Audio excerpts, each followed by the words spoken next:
देवघर जिले के देवीपुर प्रखंड कार्यालय परिसर आज सुबह से ही राजनीतिक हलचल का केंद्र बना रहा। भारतीय जनता पार्टी ने राज्य में व्यापक भ्रष्टाचार, गिरती कानून व्यवस्था और बढ़ती बेरोजगारी को लेकर एक दिवसीय धरना प्रदर्शन किया, जिसमें पार्टी के कार्यकर्ता, समर्थक और स्थानीय जनता बड़ी संख्या में शामिल हुई। धरना स्थल पर मुख्य वक्ता के रूप में मौजूद भाजपा के जिला महासचिव संतोष उपाध्याय ने सरकार पर जमकर निशाना साधा। उन्होंने स्पष्ट शब्दों में कहा कि झारखंड में अब कानून व्यवस्था नाम की कोई चीज नहीं बची है।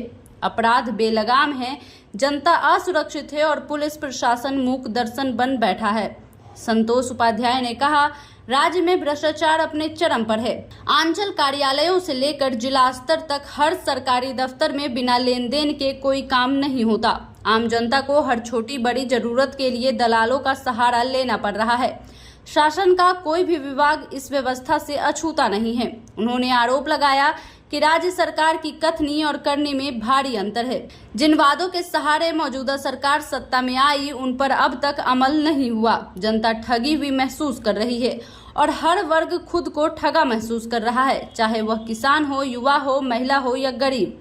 धरना प्रदर्शन में वक्ताओं ने यह भी कहा कि राज्य की प्रशासनिक मशीनरी पूरी तरह से पंगु हो चुकी है।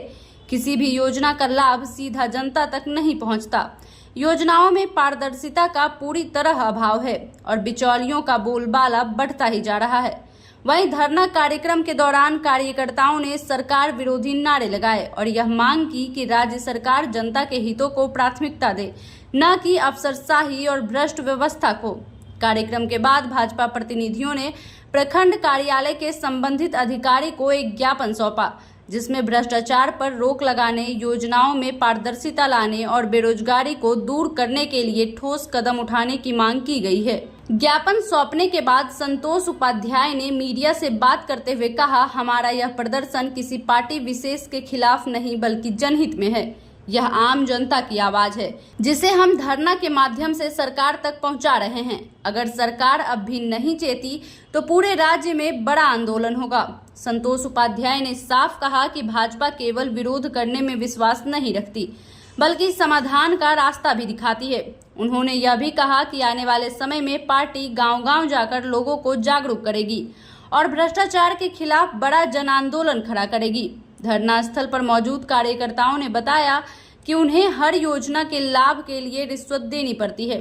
किसी का वृद्धा पेंशन रुका है तो किसी की आवास योजना की राशि महीनों से लंबित है। इन सब के पीछे एक सुनियोजित भ्रष्ट तंत्र है, जिसे सरकार या तो देख नहीं पा रही या जानबूझकर अनदेखा कर रही है। भाजपा नेताओं ने यह भी कहा कि राज्य की कानून व्यवस्था की पूरी तरह से ध्वस्त हो चुकी है। महिला अपराध, चोरी, लूट और हत्या की घटनाएं लगातार बढ़ रही हैं। युवाओं में भय और निराशा का माहौल है। इस दौरान बेरोजगारी का मुद्दा भी प्रमुखता से उठाया गया। वक्ताओं ने कहा कि राज्य सरकार ने युवाओं को रोजगार देने के वादे तो किए थे, लेकिन धरातल पर एक भी ठोस प्रयास नहीं हुआ। यहाँ तक कि पहले से चल रही योजनाएं भी बंद कर दी गई हैं या कछुए की चाल से चल रही हैं। धरना स्थल पर मौजूद महिलाओं ने भी अपनी पीड़ा व्यक्त की। उन्होंने कहा कि सरकार द्वारा घोषित महिला कल्याण योजनाएं सिर्फ कागजों पर ही सीमित हैं, धरातल पर उनका कोई असर नहीं दिख रहा। कार्यक्रम शांतिपूर्वक संपन्न हुआ और अंत में पार्टी नेताओं ने ऐलान किया कि यदि आने वाले दिनों में सरकार ने स्थिति नहीं सुधारी तो यह आंदोलन पूरे राज्य में तेज किया जाएगा। कुल मिलाकर देवघर में आज भाजपा के इस धरना प्रदर्शन के जरिए जनता की कई अहम समस्याएं मुखर हुई। यह स्पष्ट हो गया कि राज्य की जनता सरकारी व्यवस्था से नाखुश है और परिवर्तन की उम्मीद कर रही है। भाजपा ने इस जनाक्रोश को स्वर देने का प्रयास किया है। अब देखना यह होगा कि सरकार इस चेतावनी को कितनी गंभीरता से लेती है। जनता पार्टी के कार्यकर्ताओं ने सरकार के हनीमून पीरियड के बाद आज हिसाब मांगने के लिए और एक सशक्त पहरेदार के तौर पर कि पार्टी के सारे कार्यकर्ता अपने मंडल वासियों के हितों की रक्षा करने के लिए आज यहाँ पर घेराव और प्रदर्शन के कार्यक्रम के लिए एकत्रित हुए हैं।